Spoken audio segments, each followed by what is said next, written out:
9 books, 6 novels, 3 nonfiction. His last work, 1984, it was a timely warning, just old enough to be forgotten. Its ideas have too easily entered the lexicon and lost their potency as concepts. Today is 1984, it's 2023, and I'm Jackson Keats. We're going to see the king. So for context, just after World War II, when 2 prolific tyrants had proven terrifyingly capable of galvanizing a population under brow of propaganda, is when this was written. This was 1949. So much like Nietzsche foresaw the 20th century in his writings after the death of God, Orwell saw the future tyrants in the tea leaves that would best the ones of the recent past. So the actual story of the book, most people likely have read it by now, but Winston Smith is a low-level party member. He works in the Ministry of Truth, where his job is to alter historical records to comport with the party. There's a rumored revolutionary named Goldstein, who is the lightning rod for the ire of the party and party members. They hold the 2 minutes hate. There are so many things that have been just memified or added to the general knowledge or consciousness from this book. It's incredible, but the 2 minutes hate, where they show a picture of Goldstein and the whole convocation engages in this ritualistic hate where they all yell at the screen, become ravenous. And Winston, during this, he observes a lot of the people who are engaging in this, but eventually is swept away in the proceedings. There are also, as part of this world, the proles, who are kind of the poor people that fall outside of the interests of the party. So they generally do what they want to do. They're not observed in the same way, but they don't have the resources or the benefits. They're the poor. So one day, of course, Winston buys a diary. And this is, in the context of the world that's been set up here, this is a revolutionary act. It's something that he was not supposed to do. And even just the act of having bought it is enough to condemn him without having written anything in it yet. So this really sets up what the stakes are under this regime. Now, during the 2 minutes hate, there was another person, inner party leader, Winston's outer party. And he, just for a moment, he caught eyes with O'Brien, who is, like I said, a member of the inner party. But in that moment, Winston perceived that there was something that was a little more to O'Brien than the rest of the party members. He perceived in that moment that O'Brien could have had his suspicions about the party and what the party was doing. Now remember, Winston, for his purposes, his job is to alter historical records, so he sees on a daily basis the things that were alleged history before being altered to conform with current history today. So his whole job is trying to deal internally with that fact. But anyway, so he gets the diary and he sits with his back to the telescreens. There are telescreens everywhere that observe people that members of the party will pop up on and demand that you do this or do that, to engage in this exercise or eat this particular food. He sits with his back to the telescreen and he begins to write in this diary just the things that he thinks about Big Brother, the nomenclature for the party itself. So this is already an extremely dangerous act. His fate is essentially sealed by having done this, but he engages in it anyway. And then soon he receives a letter from one of the other party members. This is a young woman that he had noticed before as part of the 2 minutes hate, who was particularly ravenous, but she gives him a letter, and they have to be very careful about the way they communicate with each other, in crowds, not for an extended period, but they have to set up these meetings. But he gets a letter from her that says, "I love you." And so they set up a meeting. They end up meeting in this forest area where there are no telescreens, and they're able to be open about what they think when it comes to the party, and what they think about history and Oceania and East Asia versus Eurasia. And so this continues. They have this relationship that's kind of a perverse version of the romantic relationships that you would have historically. She's very open about the fact that she's done this with many a party member, and that there's something about love in this context that doesn't mean the same as you might think. But they get to have this, relative to the jobs that they work and the oppression that is omnipresent wherever they go. But they discuss the possibility of O'Brien being a member of the Brotherhood, the underground group that is trying to resist the party. And eventually they're invited by O'Brien, the member of the Inner Party, to his home, where they believe their suspicions about him being an undermining force and being a, secret mole are vindicated. So they go to see him. It's luxurious conditions where they go, and it seems they were right about O'Brien, and O'Brien gives them this book. And it's a book that was allegedly written by Goldstein. Goldstein is, again, the revolutionary who's supposed to be the source of the hate that people feel in the mornings when they're being riled up. But in this book, Goldstein, and this is something that wouldn't be available, to people just in general, Goldstein identifies and describes everything the party is doing and how they do it. So this is corroborating everything that Winston thought about what the party was, and he's truly understanding now. And this gets into this part of it when he's reading the book. You kind of leave Winston for a minute. It becomes this more lecture on the structure of the society at this time and what this kind of a tyrannical government would look like. But you go through and describes a bunch of different concepts, and there are concepts that we were introduced to earlier on that some are treated in the epilogue as well, but things like newspeak. And it's structured to try to help Ingsoc, which is English socialism. It means the suppression of subversive concepts such as personal identity, self-expression, and free will, and do that by means of manipulating the language. So the point is to mask ideological content. It's a restricted vocabulary. And Orwell himself, outside of this book, and within it impliedly, had talked about the decline and decadence of language, and means that governments were using to do that at the time. But the real point was to eliminate the expression of the shades of meaning inherent in ambiguity and nuance. So you weren't allowed, with the structure of the language, it tried to take away your ability to show ambiguity and to show nuance. It was trying to push you into extreme camps by means of the words that you're allowed to use and the restrictions on the kinds of words that entered into the lexicon.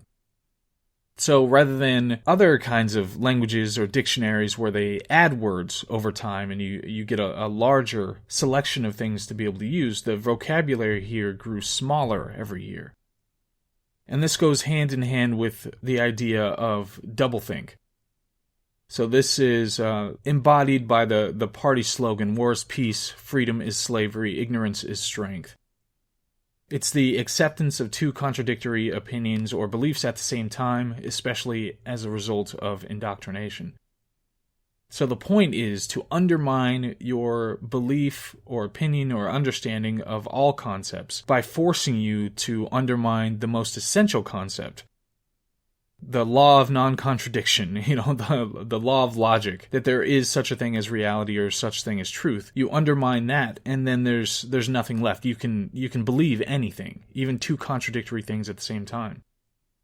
Another concept here is history. Who controls the past controls the future. Who controls the present controls the past. So Winston's job, as I said before, was to adjust all the records of history to align with the interests of the party. And they were able to do this by altering historical records and the perception of people that were members of history, and just make it the case that they have always been right, no matter what happens, or if they change their mind, or if they were wrong about this, or something goes wrong. They can change the recorded history to say that they were always right. And more important than having the ability to be able to do this, to be able to go back and change these things or have a monopoly on what history is the brute force of making people believe it. It's not just that they have all the papers. Oh, look at the paper says. It's having the ability to brute force make people believe that it was actually the case. So then after this, he's with Julia, he's trying to read this book, and he's learning so many things about what happened. And he's with Julia in this room atop the place where he bought the original diary, and then the place is stormed by the thought police before he finishes the book, and he's taken by the party.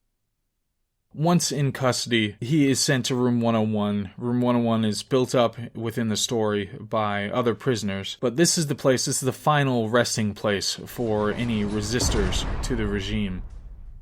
And in it, they break you down on every level. They happily say contradictory things and force you to believe them. Things that aren't true, force you to accept them. They use pain and torture. And one of the things that struck me when I first read this book when I was a kid was that even though they told you that they were going to shoot you, they were going to kill you, it was extremely important to them to make you accept the party line first. You had to confess and agree and truly adhere and assent to the things that they believed, the things that they said, things that they asserted were true. You had to accept all those things before they were going to kill you, which didn't make any sense to me. But in it, like I said, they talk about how the party controls everything, even reality, and there's nothing psychologically or philosophically that Winston could do. There were even moments where it turns out when O'Brien is revealed to having been working for the benefit of the party the whole time. This is another thing that was an absolute doozy to me, is that when Winston is in this situation where he feels like, okay, I have one person, one outlet, one revolutionary that I can count on, as kind of a father figure. But it turns out that O'Brien was actually a member of the party, and the way that he acts when they're in room 101 and how he's breaking Winston down, it messes with your mind. It messes with your mind and what's actually within the best interest and what people should do, what people should think, what the party is, and why isn't O'Brien more self-interested on his own behalf, and why is he so enthusiastic about ensuring that the party survives and maintains its power? But there were moments in this torture wherein O'Brien anticipates what Winston's thinking, and this is one of those things where you see it just deepening as it's going along, and you're really concerned about how far this is going to go. But like there's one time when Winston's looking at him, he's thinking about, wait, why you're old and decrepit, so the party's so powerful, but isn't able to control that or make you young again or make you infinitely healthy and survive forever. It can't do that, but it's in control of everything. And he's just thinking these things, but O'Brien anticipates this and responds to them audibly. And then by the same token, Winston at one point, he's just thinking to himself, okay, there's this concept, there's this philosophical concept that I'm thinking of that applies here, and I can't think of the word right now, but who cares? I'm just not going to think of it. And then O'Brien says, oh, you're thinking of a philosophical concept. I can tell right now it's solipsism is what you're considering, but it doesn't apply here. And so these times where it's deepening and deepening, and you're like, oh my God, how far is this going to go? It would be a kind of relief if Winston is simply killed. He was able to maintain a dignity against this onslaught, the psychological onslaught and philosophical onslaught. It would be a relief for him to just be killed under these circumstances, but he's not. It's the complete domination of a person and what a person is. And then you end up seeing Winston, and he's sitting at a place, and he's playing chess, and he's got a drink. And it's this kind of neutered version of what life is. And he's waiting for the announcement from the telescreen about what's going on with Oceania. He runs into Julia, but it turns out that, both of them betrayed each other to the party, and neither of them feel anything for each other anymore. And the final line in the book is, what I can remember, it's, I love Big Brother. It's the ultimate destruction, decapitation of a person, over the course of the book. And it hit me like a brick when I was a kid. I just couldn't fathom how devastating that was. And, at the time you're thinking that, okay, yeah, I mean, it's serious. We just came out of, World War II, and we had those two things, and those are all over the place when it comes to education. Everybody knows about them. So these kinds of methods, and this book is out, so these kinds of methods are not going to be useful to a would-be tyrant of the future. And then we get to, today. So anyway, there's a quote here, though, that I want to read. I think it really encapsulates what everything was about when it came to this book. So let me read it. Quote, "Now I will tell you the answer to my question. It is this. The party seeks power entirely for its own sake. We are not interested in the good of others. We are interested solely in power, pure power. What pure power means you will understand presently. We are different from the oligarchies of the past in that we know what we are doing. All the others, even those who resembled ourselves, were cowards and hypocrites.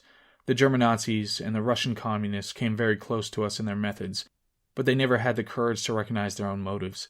They pretended, perhaps they even believed, that they had seized power unwillingly and for a limited time, and that just around the corner there lay a paradise where human beings would be free and equal. We are not like that. We know that no one ever seizes power with the intention of relinquishing it. Power is not a means, it is an end. One does not establish a dictatorship in order to safeguard a revolution. One makes the revolution in order to establish the dictatorship. The object of persecution is persecution. The object of torture is torture. The object of power is power. Now you begin to understand me. End quote.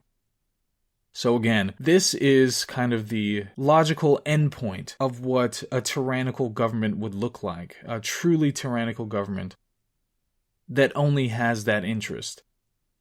And it's aptly depicted in this book, and, recent events have made it... There was one thing that I think everybody questioned, at least historically, a few years ago they would have questioned, is that, people in history that engage in these kinds of acts, that participated in these kinds of regimes, there was something uniquely barbaric about them, or they just weren't paying close enough attention. If they had been paying attention, there's no way any of those things could have happened. But I think more and more now, we see this as there's a kind of cycle and a boiling of the frog that happens that can get you to take membership willingly in this kind of a regime, in this kind of an action. Make you an instrument of all of the absolutist and tyrannical things that, some would-be tyrant would want you to do.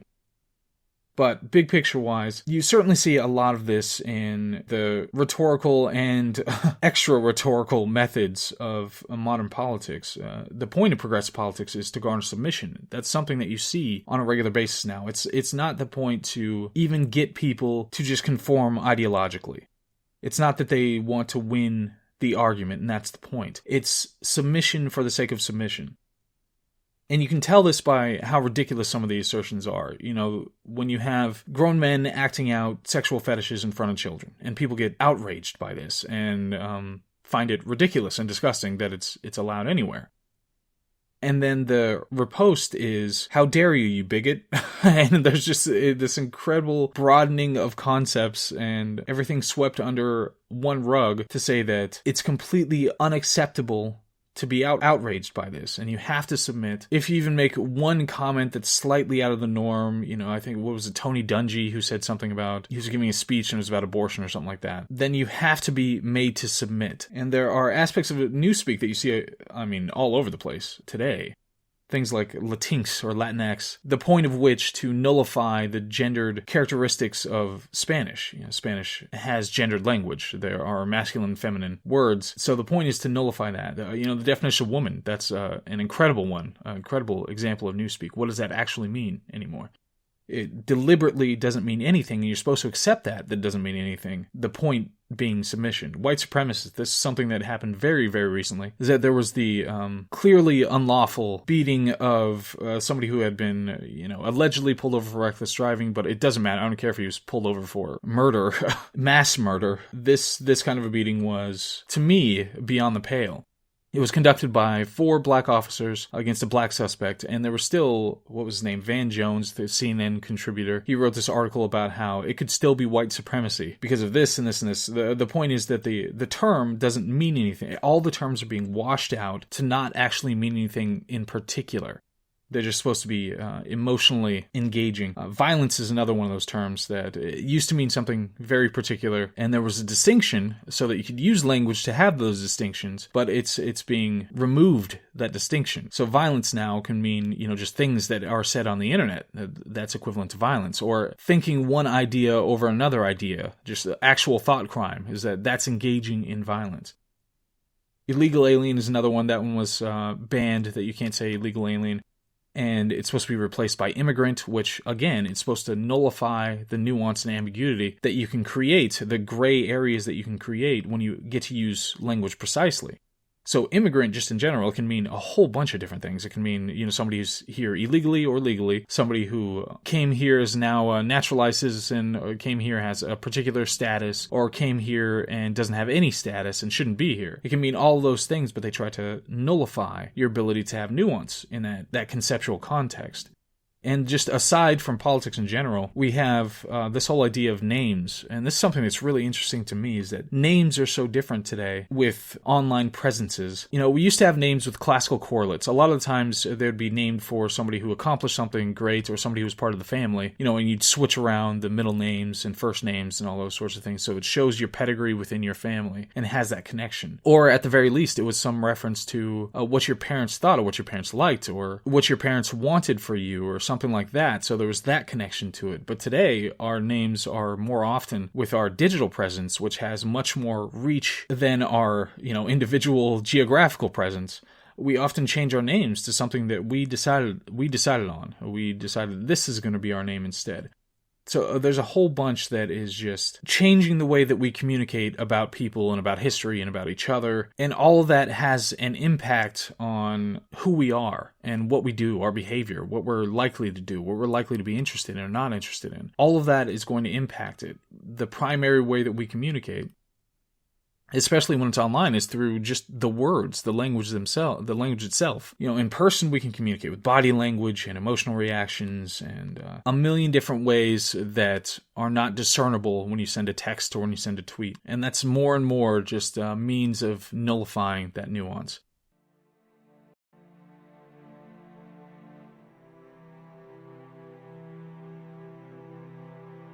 So anyway, Lex Friedman, he published this book list that he was going to try to read for 2023. And on that book list was 1984. And this is one of the dumbest things that I think is emblematic of a lot of dumb things, is that some people were saying, what, you haven't read 1984 before?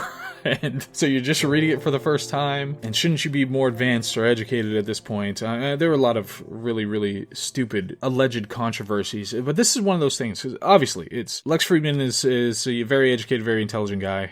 He's likely read 1984 a few times by this point in his life. Even if he hadn't, what does it matter? What does it matter in any way, shape, or form? The guy is a researcher for artificial intelligence and does a podcast that is one of the most widely viewed and respected podcasts in the world, and people are trying to manufacture this controversy about his reading list being too mundane or suggesting that he hadn't explored these books before. It's so utterly ridiculous. But the point is, we have to be wary of the things that we are actually spending our energy on. We do have a limited amount of time, and yes, it's great to be aggressive in trying to do things that may or may not provide dividends, long term, but something as stupid as sending a textual online message to call out something so ridiculous, it just bothered me that we're in this state of things that would be worth doing or responding to the response like I am right now. It's kind of a ridiculous situation.